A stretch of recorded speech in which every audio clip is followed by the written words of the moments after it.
You can see I've done quite a deep sand bed on there as well. My reason for that obviously is for my copepods and worms and all sorts, and there are worms in. I saw some brittle worms.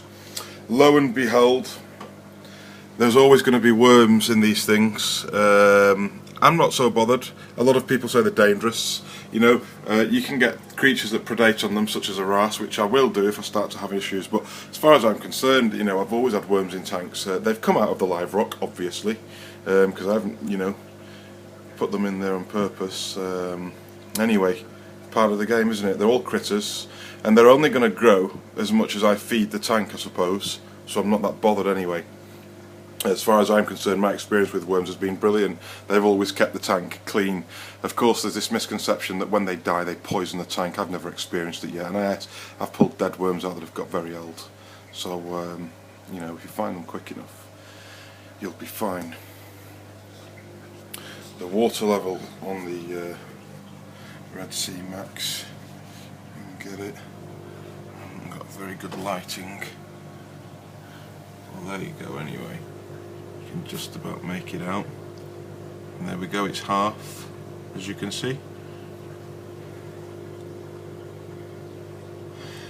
Half. This is what I use. People are asking me about this little contraption here.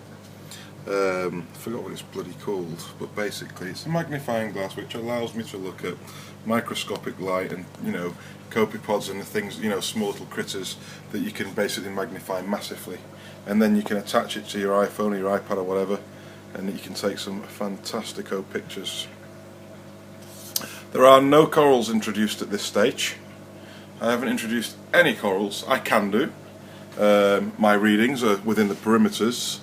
But I just want the tank to deal with the current bioload, i.e. the fish stock that I've put in.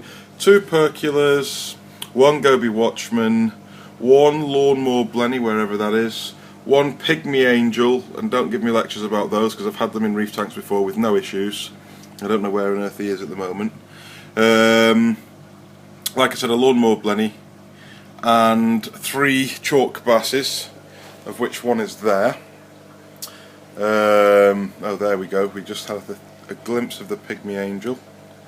There we go. Come on, you little monkey. There we go.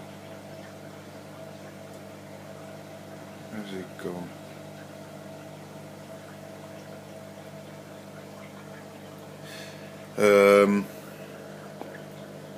And that's pretty much it. For the pistol shrimp that I've got, it's only a baby one. It's literally, I don't know, it's about just where my thumb bends. It's about that big. It's very, very small, about just under, I'd say, 1/3 of an inch. Anyway, I've put some extra additional substrate down, as you can see, which is much more coarse than the Caribbean sand that I've got down. And the reason for that is apparently they need something to dig into. They can't just dig into sand because it's not going to make burrows. So I've created that there, hopefully with some detritus build-up and what have you, which is what I want in my deep sand bed anyway. It'll be able to make a decent home with the Watchman Goby. Not too sure if our little friend, however, is going to make it through. Doesn't seem too happy. There isn't any hyperventilating or anything. There's no big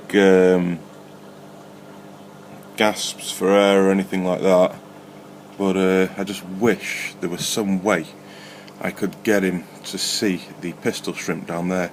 Probably make him a bit more happier. I haven't yet fed the tank.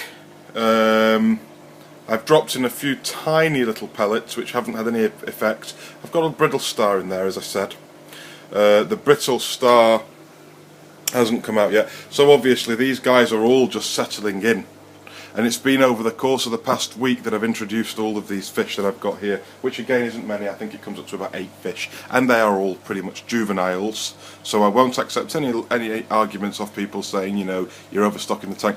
As far as I'm concerned, there won't be any more additions to this tank now anyway. All I'm waiting is for the blooms to disappear, and then I can get on with stocking the thing with with corals, SPs and soft corals, all sorts of different things. So that's what we're going to be doing anyway.